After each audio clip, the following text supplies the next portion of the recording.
found myself in need of a break from my chaotic life in the city. After a tough breakup and a particularly stressful work period, I decided a change of scenery would be beneficial. My grandmother's house in a small town in the Philippines seemed like the perfect escape. It was an old, charming home filled with memories of my childhood, and I was eager to reconnect with my roots and relax. The house had been in our family for generations. It was a two-story structure with a wide veranda, tall windows, and an antique wooden staircase that creaked with every step. The walls were adorned with family photos and heirlooms that spoke of a bygone era. Despite its age, the house exuded a sense of warmth and familiarity. I arrived on a Friday evening, greeted with the comforting aroma of my grandmother's cooking. She was thrilled to see me and had prepared a cozy guest room for my stay. It was decorated with vintage furniture, including a large wooden bed with a canopy and an old-fashioned wardrobe. Everything felt inviting, and I settled in quickly. The first few nights passed without incident. I enjoyed the peaceful environment and the slower pace of life. I spent my days exploring the nearby countryside and my evenings catching up with my grandmother. It was a welcome change from the noise and stress of the city.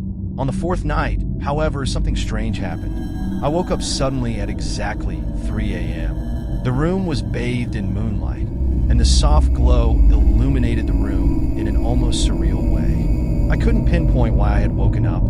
I felt no particular discomfort, and there was no sound to disturb me. I glanced at the clock on the bedside table and saw that it was indeed 3 a.m. I shrugged it off as a coincidence and tried to go back to sleep.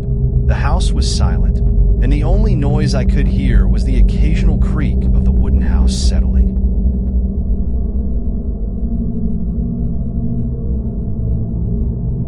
Over the next few nights, the same thing happened.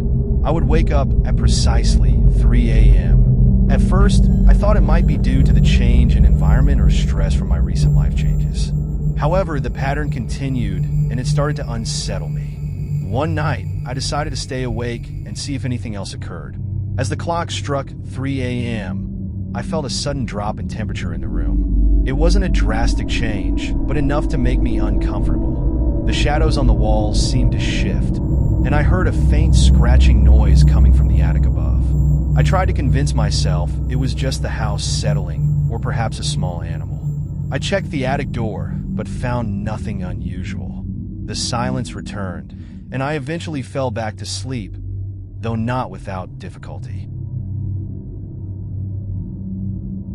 Determined to find an explanation, I started researching the strange occurrences online. My search led me to unsettling information about 3 a.m. being known as the Devil's Hour. According to various sources, this time is associated with heightened paranormal activity and is considered a period when the veil between the living and the dead is at its thinnest. The more I read, the more I realized that the disturbances I was experiencing aligned with many of the stories and folklore surrounding this time. Filipino folklore, in particular, spoke of the Devil's Hour as a time when malevolent entities are more active. The stories I found were disturbing. People spoke of feeling watched, hearing unexplained noises, and experiencing a sense of dread during this time. I learned that these occurrences were not mere coincidences, but were tied to the cultural beliefs about this hour.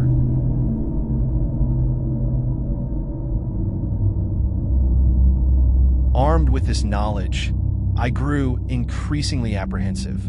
Each night, as the clock approached 3 a.m., I would brace myself for the unsettling experiences. The cold spots in the room became more pronounced, and the scratching noises from the attic grew louder and more erratic. The shadows on the walls seemed to take on a life of their own. They moved and twisted in ways that defied explanation. I would occasionally hear faint whispers, though I could never make out the words. The feeling of being watched grew stronger, and I found it difficult to relax or sleep. I spoke to my grandmother about the disturbances, but she dismissed them with a casual attitude. She explained that the house had always had its quirks, and that many old houses in the area had similar stories. She attributed the noises to the house settling and the shadows to the play of moonlight.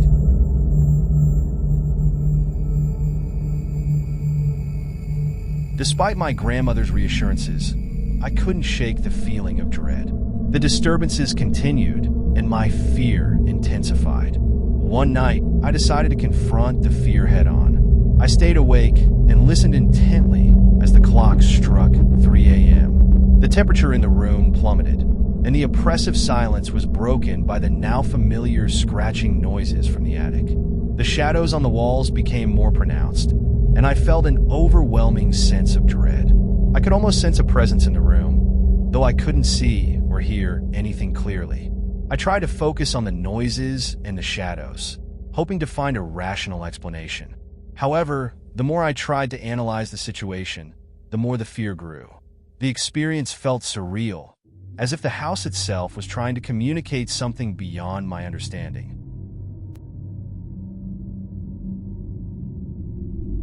Feeling desperate, I decided to seek advice from a local elder who was known for his knowledge of folklore and supernatural phenomena. I visited him and explained the situation, including the strange occurrences at 3 a.m. and the history of the house. The elder listened attentively and confirmed that the Devil's Hour was indeed associated with increased supernatural activity. He explained that many old houses in the area had stories of unsettling experiences tied to this time. He suggested performing a traditional cleansing ritual to help alleviate the negative energy.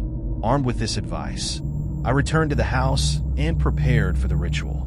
I gathered the necessary items: incense, holy water, and protective charms, and followed the instructions provided by the elder. The ritual involved reciting prayers and blessings to cleanse the space and protect it from malevolent forces.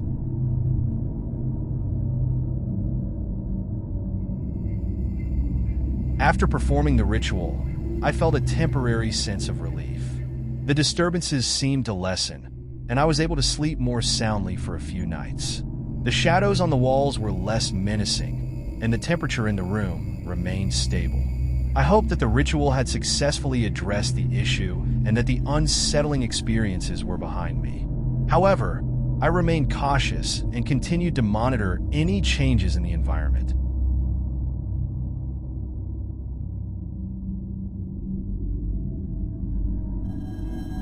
One night, as I lay in bed, I heard a loud crash coming from the attic. The sound was so jarring that it jolted me upright. The temperature in the room dropped dramatically, and the oppressive feeling of dread returned. I could hear the scratching noises more clearly than ever before, and the shadows on the walls seemed to be moving in a deliberate, menacing manner. I was unable to ignore the sense of fear and unease any longer. The experience was too intense and unsettling, and I felt that the house was no longer a safe place for me. I decided to speak to my grandmother again and explain the severity of the situation.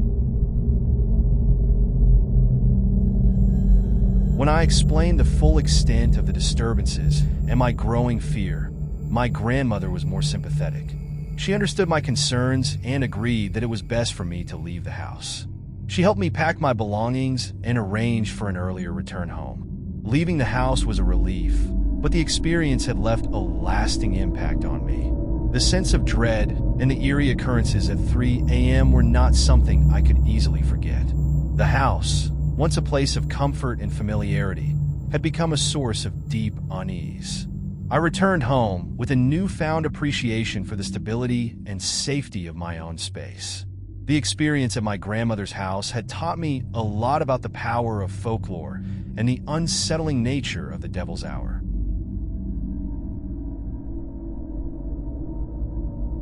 If you encounter unsettling phenomena at specific times, stay calm and seek rational explanations first. Research local folklore, and if necessary, perform a cleansing ritual. Trust your instincts and ensure your safety.